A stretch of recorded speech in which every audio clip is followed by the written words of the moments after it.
welcome back to my channel. In this video lecture, we are going to discuss about R.K. Narayan, an Indian writer. He was born on 10th of October 1906 and was died on 13th of May 2001. R.K. Narayan belongs to Madras, born in a Tamil Brahmin family. He had 7 siblings. His father was a school headmaster and Narayan did some of his schooling from that school. So R.K. Narayan जो थे वो basically Madras से belong करते थे. उनका जो जन्म हुआ था एक तमिल ब्राह्मण फैमिली में हुआ था. वो कुल 7 भाई बहन लोग थे और उनकी जो बेसिक स्कूलिंग होती है ना वो उनके फादर जिस स्कूल में हेडमास्टर थे वहाँ से ही हुई थी. He spent most of his time of his childhood with his maternal grandmother. और उनका जो चाइल्डहुड का जो मोस्टली टाइम बीता है वो उनकी नानी माँ के साथ बीता था. His grandmother gave him the nickname कुंजप्पा. उनकी जो ग्रैंड माँ थी वो उनको निकनेम दिया था उन्होंने कुंजप्पा. He completed his graduation in 1930. He married to Rajam and had a daughter named Hema. He was a leading author of early Indian literature in English. R.K. Narayan basically wrote about the Indian people, Indian conditions related to political, educational purpose, life of low caste people. So R.K. Narayan ना basically इन्हीं लोगों के बारे में लिखते थे.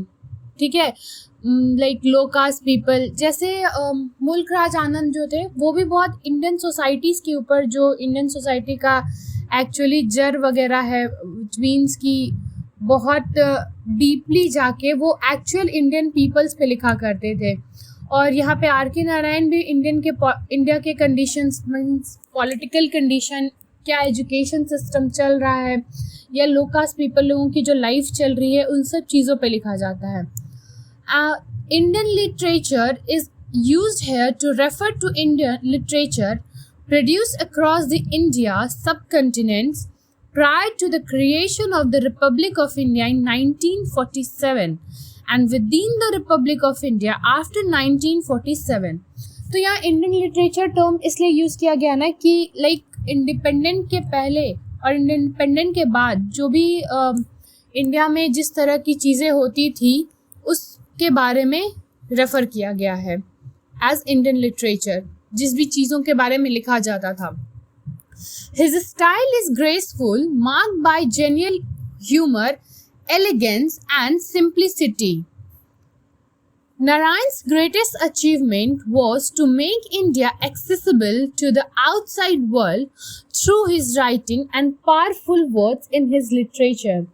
So Narayan का जो ग्रेटेस्ट अचीवमेंट था कि इंडिया को इतना एक्सेसिबल बनाओ कि जो उनकी राइटिंग में इतनी पावर हुआ करती थी ना कि लोग इंडियन लिटरेचर पढ़ने में बहुत इंटरेस्ट लिया करते थे और इंडिया को एक वो नए तरीके से रिप्रेजेंट करते थे आउटसाइड वर्ल्ड को. R.K. Narayan's story begin with realistic settings and everyday happening in the lives of a cross-section of Indian society with characters of all classes. So R.K. Narayan की जो नॉवल थी ना, मतलब जो भी वो लिखा करते थे तो उनका बेस यही रहता था कि जो रियल लाइफ चीज़ें हो रही हैं लोगों के लाइफ में, इंडियन सोसाइटी में जो चीज़ें हो रही है हर तरह के क्लास के लोगों के साथ, अपर क्लास, मिडिल क्लास और लोअर क्लास, लाइक उनका लाइफस्टाइल कैसा है, वो कैसी चीज़ें करते हैं, उनका क्या ट्रेडिशन है, कैसा उनका फैमिली रिलेशनशिप्स है, कैसा उनका एजुकेशन है, इन सारी चीज़ों पे उनकी बहुत नज़र रहती थी.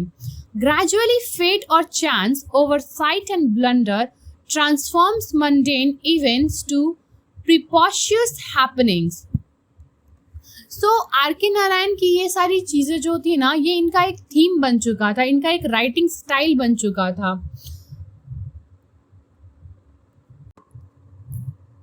And even Narayan's second novel, Bachelor of Arts, in 1939, marked the beginning of his reputation in England, where the novelist Graham Greene was largely responsible for getting it published. Greene has called Narayan the novelist I most admire in the English language. So basically Narayan के जो second novel था ना, bachelor of arts, उसका बहुत ही अच्छा reputation पड़ा England में. और उसकी जो राइटिंग स्टाइल थी, जो उनका परफॉर्मेंस था बैचलर ऑफ आर्ट्स में, इससे ना पर्सनली भी आर के नारायण की रेपुटेशंस और उनका जो भी अचीवमेंट था उसमें बहुत ज़्यादा ही अच्छाइयाँ आ गई थी. एंड वहाँ पे जो एक नॉवेलिस्ट थे ग्राहम ग्रीन, उन्होंने नारायण को बहुत बड़ी बात कही, I most admire in this English language, कि नारायण एक ऐसे नॉवेलिस्ट है जिनको मैं बहुत पर्सनली एडमायर करता हूँ. So this is the very big thing for R K Narayan. Basically, Narayan's works on several themes: family relationship, traditions, education, and modernity. Let us know about his achievements. He got Padma Vibhushan in 2000, Sahitya Academy Fellowship in 1994, and Benson Medal in 1980. His famous works and his first novel, Swami and Friends, it's in 1935.